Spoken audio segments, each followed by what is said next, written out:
Elections और citizenship India में हमेशा एक एक्सप्लोसिव कॉम्बिनेशन रहे हैं। वोटिंग राइट सिर्फ एक कॉन्स्टिट्यूशनल प्रिविलेज नहीं है, बल्कि ये पूरे डेमोक्रेटिक प्रोसेस की क्रेडिबिलिटी को डिफाइन करता है। आप देख ही रहे हैं कि कैसे बिहार में आने वाले इलेक्शन से पहले एक स्पेशल इंटेंसिव रिवीजन हो रहा है, ये पता लगाने के लिए कि कौन इंडियन है और कौन नहीं, किसे वोटिंग का अधिकार मिलना चाहिए और किसे नहीं। लेकिन इसी बीच जब एलिगेशंस ऐसे उठते हैं जहां पॉलिटिकल लीडर्स के ही सिटीजनशिप को क्वेश्चन किया जाता है, तो इशू और गंभीर बन जाता है। जी हाँ, वही पॉलिटिकल लीडर्स जो चुनाव भी लड़ते हैं और अक्सर हमें रूलिंग पार्टी के अगेंस्ट खड़े भी दिखते हैं। दर्शकों, बात हो रही है ऑपोजिशन लीडर्स राहुल गांधी और सोनिया गांधी की। राहुल गांधी को तो अक्सर लीगल स्ट्रगल का पार्ट देखा गया है, लेकिन इस बार सोनिया गांधी एक ऐसा नाम जिनके बिना कांग्रेस पार्टी की कहानी अधूरी है, अब एक बड़े लीगल स्टॉर्म के बीच में है। और इस बार मुद्दा है उनका एलिज्ड प्री सिटीजनशिप वोटर रजिस्ट्रेशन। ये कंट्रोवर्सी एक और लेयर डिबेट को ट्रिगर करती है। क्या हमारे इलेक्टोरल रोल्स सच में इतने फ्लॉलेस हैं जितना इलेक्शन कमीशन क्लेम करता है, या फिर वोटर लिस्ट एक पॉलिटिकल वेपन बन गए हैं जो अलग अलग दौर में रूलिंग पार्टी के लिए एक टूल बन जाती है। राउज एवेन्यू कोर्ट के एडिशनल चीफ जुडिशियल मजिस्ट्रेट वैभव चौरसिया के सामने एक क्रिमिनल कंप्लेंट फाइल हुई है, जिसमें डिमांड किया गया है कि सोनिया गांधी के खिलाफ FIR रजिस्टर हो। कंप्लेंट फाइल करने वाले विकास त्रिपाठी का कहना है कि सोनिया गांधी का नाम न्यू दिल्ली कॉन्स्टिट्यूएंसीज के इलेक्टोरल रोल में 1980 में शामिल किया गया था, जबकि उन्होंने इंडियन सिटीजनशिप अप्रैल 1983 में एक्वायर की थी। कंप्लेंट ने ये भी एलिज किया है कि उनका नाम 1982 में वोटर लिस्ट से डिलीट हुआ और 1983 में दोबारा एंटर किया गया। त्रिपाठी के लॉयर ने कोर्ट को बताया, her application for Indian citizenship is also of April 1983. How her name got included in the electoral roll in New Delhi constituency in 1980, which was then deleted in 1982 and re-entered in 1983. उनका contention था कि 1980 में उनका नाम include करना एक clear indication है कि फॉल्स डॉक्यूमेंटेशन सबमिट होंगे और ये एक कॉग्निजेबल ऑफेंस बनाता है। कोर्ट ने आर्गुमेंट सुनने के बाद मैटर को 10 सितंबर के लिए एडजर्न किया है, बिना सोनिया गांधी या दिल्ली पुलिस को नोटिस इशू किए हुए। लेकिन इस कंप्लेंट ने पूरे पॉलिटिकल मैदान को गर्म कर दिया। बीजेपी लीडर्स ने इसको एक हिस्टोरिकल मार प्रैक्टिस डिक्लेयर कर दिया है। X union minister Anurag Thakur ने क्लेम किया कि सोनिया गांधी जो इटली में 1946 में बॉर्न हुई थी, उनका नाम 1980 से 1982 तक वोटर लिस्ट में था, जब वो अभी इंडियन सिटीजन भी नहीं बनी थी। अमित मालविया ने अपने एक्स पर पोस्ट करके 1980 का इलेक्टोरल रोल का फोटोकॉपी भी शेयर किया और लिखा, if this isn't blatant electoral malpractice then what is. Malviya का कहना है कि ये एंट्री तब हुई जब गांधी फैमिली 1 सरफतगंज रोड में रह रही थी, जो इंदिरा गांधी का ऑफिशियल रेजिडेंस था। अमित मालविया ने भी शार्प अटैक करते हुए बोला, Sonia Gandhi tryst with India's voter list is riddled and with glaring violations of electoral law. This perhaps explain Rahul Gandhi's fondness of regularising ineligible and illegal voters and his opposition to the SIR।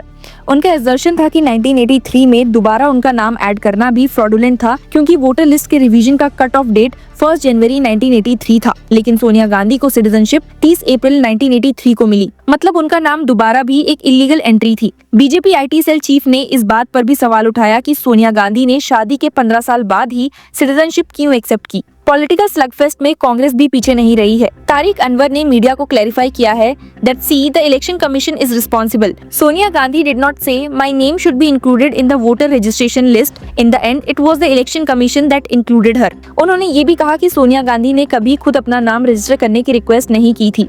और जब उनसे पूछा गया कि क्या उस वक्त ही कांग्रेस सरकार ने इलेक्शन कमीशन पर प्रेशर डाला था, तो अनवर ने उसका जवाब दिया, the election commission is an independent organisation, it is a constitutional organisation and it takes its own decision. साथ ही उन्होंने करंट इलेक्शन कमीशन को बीजेपी के अंडर होने का एक्यूज भी किया और कहा, we are saying that today it has become a part of the BJP, it should come out of that and should work independently. इस इशू का बैकड्रॉप और भी इंटरेस्टिंग हो जाता है जब रीसेंट कंट्रोवर्सीज को देखा जाए। राहुल गांधी खुद इलेक्शन कमीशन और बीजेपी को वोटर फ्रॉड के लिए एक्यूज करते आए हैं, चाहे कर्नाटका हो, महाराष्ट्र या अब बिहार। राहुल गांधी ने महादेवापुरा बेंगलुरु की एक कॉन्स्टिट्यूएंसी का एग्जाम्पल दिया, जहां एलिजली 80 इलीगल वोट्स एक ही 1 रूम हाउस से डाले गए। कांग्रेस का क्लेम है कि महाराष्ट्र में भी 1 करोड़ से ज्यादा वोटर्स की लिस्ट में मैनिपुलेशन हुआ और बीजेपी लेड अलायंस ने उसका फायदा उठाया। बिहार के स्पेशल इंटेंसिव रिवीजन के अगेंस्ट ऑपोजिशन ने कहा है कि ये डिसइनफ्रेंचाइजमेंट एक्सरसाइज है जो लाखों वोटर्स को टारगेट करेगी। लेकिन आयरनी ये है कि सोनिया गांधी के अगेंस्ट जो एलिगेशंस अब सामने आ रहे हैं, वो बीजेपी के नैरेटिव को और इन्फोर्स करते हैं। इलेक्शन कमीशन ने ऑपोजिशन के वोटर फ्रॉड चार्जेस को ब्लंटली रिजेक्ट किया और राहुल गांधी से एफिडेविट और प्रूफ भी डिमांड किया। इलेक्शन कमीशन ने कांग्रेस पर यह भी थोपा है कि 2018 में उन्होंने सुप्रीम कोर्ट को मिसलीड करने की कोशिश की थी।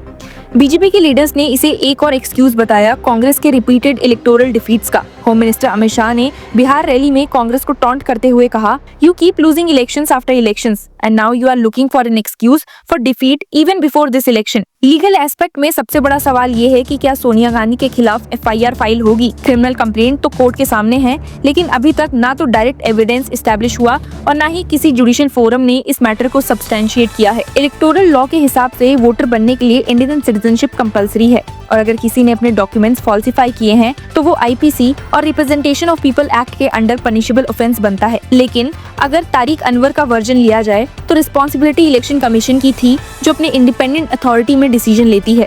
फिर लीगल लाइबिलिटी का सवाल और भी कॉम्प्लेक्स हो जाता है। क्या एक इंडिविजुअल को पनिश किया जा सकता है अगर इंक्लूजन उनकी रिक्वेस्ट पर नहीं हुआ हो, या फिर इलेक्शन कमीशन के ऑफिसर्स की अकाउंटेबिलिटी फिक्स होगी। इस एंटायर डिबेट को और शार्प बना रहा है राहुल गांधी का पैरेलल सिटीजनशिप केस, जो इलाहाबाद हाई कोर्ट में चल रहा है।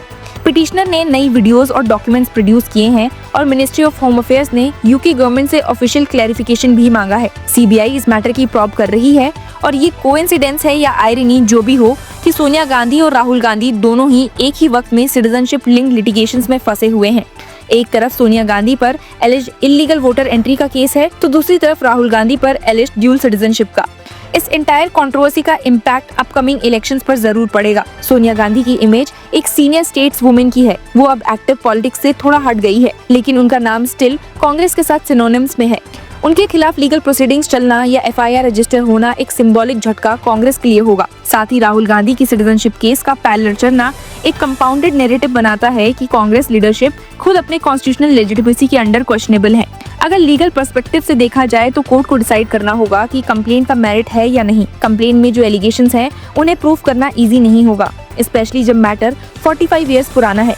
इलेक्टोरल रोल्स की ऑथेंटिसिटी और आर्काइव्स की रिलायबिलिटी एक चैलेंज होगी, लेकिन अगर प्राइमा फेसी एविडेंस एस्टैब्लिश होता है तो ये एक प्रेसिडेंट बन सकता है जहां पुराने वोटर रोल मैनिपुलेशंस पर भी अकाउंटेबिलिटी फिक्स होगी। ये कंट्रोवर्सी अल्टीमेटली एक बड़ा सवाल खड़ा करती है, क्या इंडिया का डेमोक्रेटिक फ्रेमवर्क जो फ्री एंड फेयर इलेक्शंस का प्रॉमिस करता है पॉलिटिकल मैनिपुलेशन से इम्यून है। सोनिया गांधी का केस से लेकर बिहार के एसआईआर तक वोटर लिस्ट एक बैटलफील्ड बन चुकी है, जहां हर पार्टी अपने पॉलिटिकल कन्वीनियंस के हिसाब से एलिगेशंस लगाती है और जब लीडर्स खुद के नाम और सिटीजनशिप के अंडर स्कैनर में आ जाए तो आम वोटर का ट्रस्ट और भी ज्यादा शेक होता है। इस वक्त बॉल कोर्ट में है और सबकी नजर 10 सितंबर की हियरिंग पर होगी। अगर एफआईआर ऑथराइज होती है तो सोनिया गांधी एक नए बैटल में एंट्री करेगी। अगर कोर्ट कंप्लेंट को डिसमिस करता है तो बीजेपी इसे कांग्रेस का फेवरेटिज्म का एविडेंस बताएगी। हर सिनेरियो में पॉलिटिकल माइलेज एक्सट्रैक्ट होगा। इलेक्शन और सिटीजनशिप का ये कॉम्प्लेक्स सागा फिलहाल इंडिया के पॉलिटिकल डिस्कोर्स का सेंटर बन गया है और ये क्लियर है कि इस मुद्दे की आग बिहार और महाराष्ट्र के इलेक्शंस ग्राउंड तक जरूर पहुंचने वाली है। So stay tuned with us to get all the updates and keep following Law Chakra.